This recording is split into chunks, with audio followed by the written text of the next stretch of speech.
திமுகவோட செய்தி தொடர்பாளர் டிகேஎஸ் இளங்கோவன் அவர்கள் இருக்காங்களே, அவங்க இப்ப என்னென்ன சொல்லியிருக்காங்கன்னா, பாஜக களத்திலேயே கிடையாது அப்படின்னு விஜய் சொல்றாரு. இந்த சிபிஐக்கு கரூர் விவகாரம் போச்சுல, இந்த வழக்கு போனதுக்கு அப்புறம் விஜய் பேசுறதெல்லாம் கவனிங்க, அவர் பாஜகவை பெருசா பேசவே மாட்டார், கவனிச்சிங்களா அப்படின்னு ஒரு விஷயத்தை எடுத்து கொடுத்தாருங்க.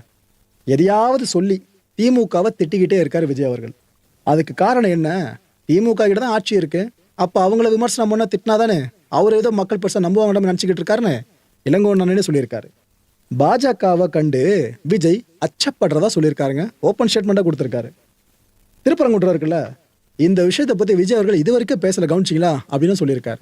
ஆக்சுவலாக இது பல பேரும் ஒரு குற்றச்சாட்டை முன்வைக்க ஆரம்பிச்சிட்டாங்க. ஏங்க, அரசியல்னு வந்துட்டீங்க, ஒரு ஸ்டாண்டு நீங்கள் எடுத்து தான் ஆகணும். ஆனால் திருப்பரங்குன்ற விஷயத்தில் மட்டும் கருத்தே சொல்லாமல் இருக்கீங்க. ஏன்னா திருப்பரங்குன்ற விஷயத்தில் யார் என்ன கருத்து சொன்னாலும் அது ஒரு தரப்புக்கு எதிராக தான் நிற்கும். அந்த விஷயத்தை விஜய் அவர்கள் தெளிவாக தெரிஞ்சுக்காம இருப்பார்.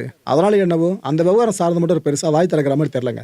இவர் ஒரே ஒரு முறை ஜெயிலுக்கு மட்டும் போனால் போதுங்க, அதுக்கப்புறம் அரசியலை நீடிப்பாரான்லாம் சொல்ல முடியாதுன்னு சர்க்காசமாக ஒரு விஷயத்தையும் அவர் சொல்லியிருக்காரு. திமுக தீய சக்தின்னு சொல்றாரு யாரு? விஜய். விஜய் ஒரு தூய சக்தி கிடையாதுன்னு இவர் ஒரு போட்டிருக்காருங்க. கரூர்ல இருந்து தப்பிச்சு வந்தார்ல விஜய் அவர்கள், அப்பேற்பட்டவர் இப்படிலாம் பேசலாமான்னு அந்த விஷயத்தை குத்தி காட்ட ஆரம்பிச்சிட்டாரு. அது ஒரு கொலைகார கட்சி தான் சொல்லணும்னு இப்படி விமர்சனத்தை முன் வச்சிட்டாரு. டிவிக்கே ஒரு கொலைகார கட்சின்ற வார்த்தைகளை இளங்கோவன் அவர்கள் இங்க அவரோட வாயிலிருந்து உதிர்த்திருக்காங்க. விவசாயிகள் மேல விஜய்க்கு பெருசா அக்கறை கிடையாதுங்க. ஏன்னா அவர் போற இடங்கள்லாம் விவசாயிகளை பத்தி பெருசா பேசின மாதிரி தெரியலையே. யாரோ எழுதி கொடுத்த வசனத்தை அவர் படிச்சுக்கிட்டு இருக்காரு அப்படின்னு சொல்லிட்டாரு யார்? இளங்கோவன் அவர்கள்.